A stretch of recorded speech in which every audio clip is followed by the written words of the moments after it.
ಒಂದು ವೇಳೆ ನಾನು ಈ ಹೋರಾಟದಲ್ಲಿ ಗೆದ್ರೆ ನೀನ್ ನನಗೆ ಒಂದು ದಿನದ ಮಟ್ಟಿಗೆ ಹೆಂಡತಿ ಆಗ್ಬೇಕು. ನೀನ ಕಾರ್ಯದಲ್ಲಿ ಜಯ ಸಾಧಿಸಿ ಜೀವಂತವಾಗಿ ಬಂದ್ರೆ ನೀನ್ ಬಯಸಿದಂತೆ ಒಂದು ರಾತ್ರಿಯ ಮಟ್ಟಿಗೆ ನಾನ್ ನಿನ್ನ ಮದ್ವೆ ಆಗ್ತೀನಿ. ಒಂದು ವೇಳೆ ನೀನ್ ಏನಾದ್ರೂ ಸೋತ್ರೆ ನಿನ್ನ ಕನಸಲ್ಲೂ ಕೂಡ ಎದುರಾಗದೇ ಇರೋ ಸಂಕಷ್ಟಗಳನ್ನ ನೀನ್ ನೋಡ್ತೀಯ. ಬೆಂಕಿಯುಗುಳೋ ಭಯಾನಕ ಸರ್ಪದ ಜೊತೆ ಅವನು ಹೇಗೆ ಕಾದಾಡುತ್ತಾನೆ? 1000 ಕೆಜಿ ತೂಕದ ಬೆಂಕಿಯ ಚೆಂಡನ್ನ ಎಸೆಯೋಕೆ ಅವನ ಕೈಯಿಂದ ಸಾಧ್ಯನಾ? ತನ್ನ ತಂದೆ ಮುಂದೆನೆ ತನಗೆ ಅವಮಾನ ಮಾಡಿದವರನ್ನ ಧ್ರುವ ಸುಮ್ಮನೆ ಬಿಡ್ತಾನ? ಜಗತ್ತಿನಲ್ಲೇ ಸೌಂದರ್ಯವತಿ, ಅಪ್ರತಿಮ ಯೋಧೆ ಹಾಗೂ ಮಹಾನ್ ಮೇಧಾವಿ ಅಂತ ಹೆಸರು ಮಾಡಿದ್ದ ರಾಜಕುಮಾರಿ ಅಂಬಾಲಿಕೆ ಹಾಕಿದ ಸವಾಲಿನಲ್ಲಿ ಧ್ರುವ ಗೆಲ್ತಾನ? ತನ್ನ ಸಾವು ನೋಡೋಕೆ ಅಂತಾನೆ ಬಂದಿರುವ ಜನಸಮೂಹಕ್ಕೆ ತನ್ನ ವೀರತ್ವವನ್ನ ತೋರಿಸ್ತಾನ ಧ್ರುವ? ಬನ್ನಿ ಈ ವೀರ ಯೋಧನ ಕಥೆಯನ್ನ ಈಗಲೇ ಕೇಳೋಣ.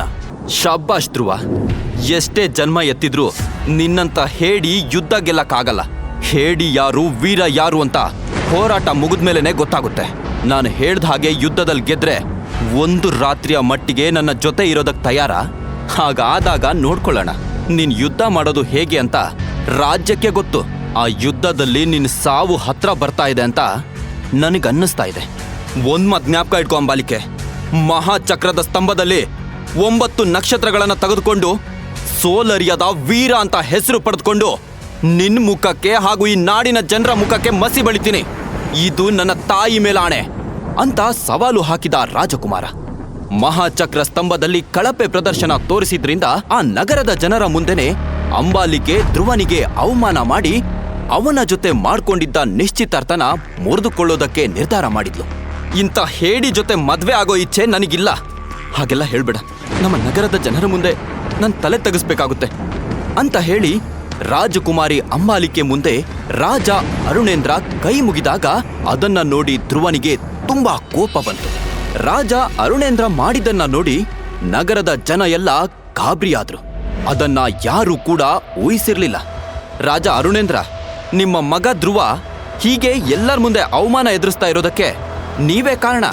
ಅಷ್ಟೇ ಅಲ್ಲ, ಧ್ರುವನ ತಾಯಿ ಇಲ್ದೇ ಇರೋ ಹಿಂದಿನ ರಹಸ್ಯಕ್ಕೂ ನೀವೇ ಕಾರಣ ಅಂತ ಅಂಬಾಲಿಕೆ ಹೇಳಿದ್ದನ್ನ ಕೇಳಿ ಕೋಪದಲ್ಲಿ ಕುದಿತಿದ್ದ ಧ್ರುವ ತನ್ನ 2 ಕೈಗಳನ್ನ ಎತ್ತಿ ಬೆಂಕಿ ಚೆಂಡುಗಳನ್ನ ಸೃಷ್ಟಿ ಮಾಡಿ ಅಂಬಾಲಿಕೆ ಮೇಲೆ ದಾಳಿ ಮಾಡ್ದ.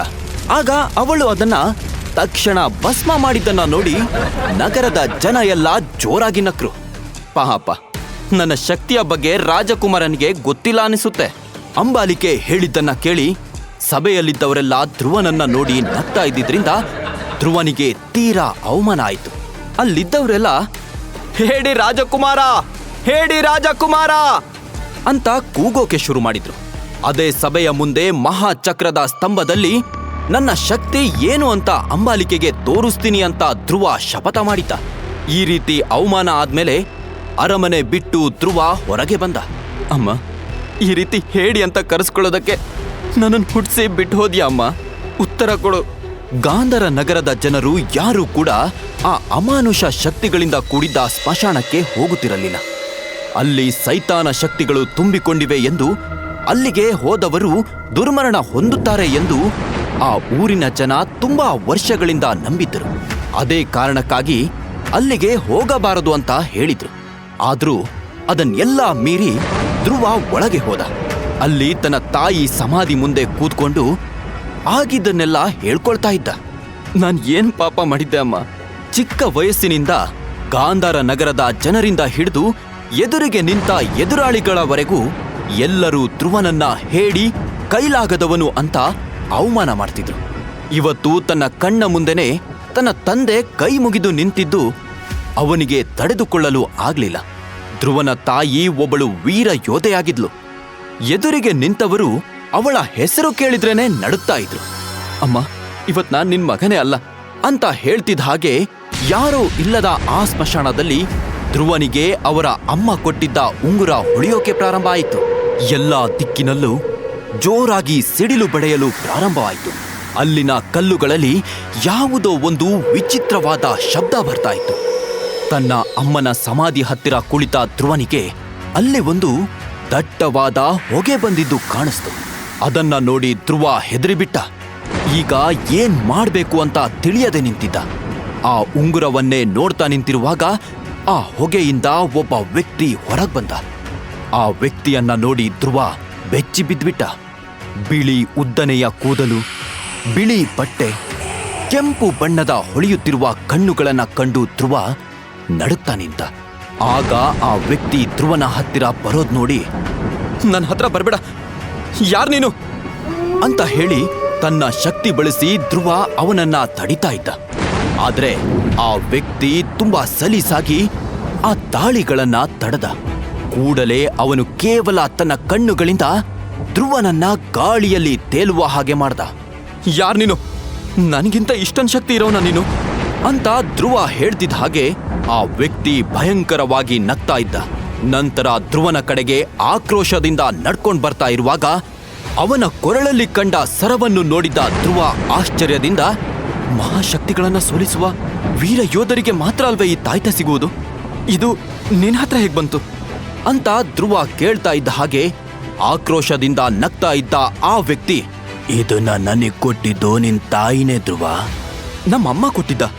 ನಮ್ಮಮ್ಮ ನಿನಗೆ ಹೇಗೆ ಗೊತ್ತು? ಅವ್ರ ಬಗ್ಗೆ ಇರೋ ರಹಸ್ಯಗಳೇನು? ತನ್ನ ಅಮ್ಮನ ಬಗ್ಗೆ ಧ್ರುವ ಕೇಳಿದ ಪ್ರಶ್ನೆಗಳನ್ನ ಕೇಳಿ ಆಕಾಶದ ಕಡೆಗೆ ಕೈ ತೋರಿಸಿದ ಆ ವ್ಯಕ್ತಿ, ನಾನು ಮೊದಲಿನಿಂದಲೂ ನಿನ್ನ ಉಂಗುರದಲ್ಲೇ ಇದ್ದೇನೆ. ನಿನ್ನ ಅಮ್ಮ ಯಾರು, ಅವರ ಬಗ್ಗೆ ಇರೋ ರಹಸ್ಯಗಳು ಏನೇನು ಅನ್ನೋದು ನನಗೆ ಗೊತ್ತು. ಅಷ್ಟೇ ಅಲ್ಲ, ನೀನು ಊರವರ ಮುಂದೆ ಯುದ್ಧ ಸೋತು ಅವಮಾನ ಅನುಭವಿಸಿದ್ದು ಪಕ್ಕದ ರಾಜ್ಯದ ಯುವರಾಣಿ ಅಂಬಾಲಿಕೆ ಜೊತೆ ನಿನ್ನ ನಿಶ್ಚಿತಾರ್ಥ ಆಗಿ ಈಗ ಅದು ಮುರಿದು ಬೀಳ್ತಾ ಇರೋದು. ಅವಳಿಗೆ ನಿನ್ನ ಶೌರ್ಯ ತೋರಿಸೋಕೆ ಸವಾಲ್ ಹಾಕಿದ್ದು ಎಲ್ಲವೂ ನನಗೆ ಗೊತ್ತಿದೆ.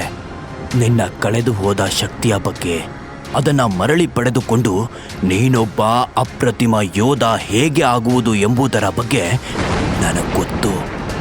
ನೀನು ನಿನ್ನ ಶಕ್ತಿಗಳನ್ನ ಮರಳಿ ಪಡಿಬೇಕು ಅಂದ್ರೆ ನನ್ನ 3 ಷರತ್ತುಗಳನ್ನ ಪೂರ್ತಿ ಮಾಡಬೇಕು ಅಂತ ಹೇಳಿದ್ದನ್ನ ಕೇಳಿ ತನ್ನ ಶಕ್ತಿಗಳನ್ನ ಮರಳಿ ಪಡೆದುಕೊಳ್ಳಬೇಕು ಅಂತ ಧ್ರುವ ಆ ಷರತ್ತುಗಳನ್ನ ಒಪ್ಕೊಳ್ತಾನೆ. ಮೊದಲ ಷರತ್ತು, ನೀನ್ ಯಾವ ಹುಡುಗಿಯನ್ನ ಪ್ರೀತಿಸ್ತಾ ಇದೆಯೋ ಅವಳನ್ನ ಮನಸ್ಸಿನಲ್ಲೂ ಕೂಡ ನೆನೆಸಬಾರ್ದು. ನನಗೆ ಸಮ್ಮತಿ ಇದೆ.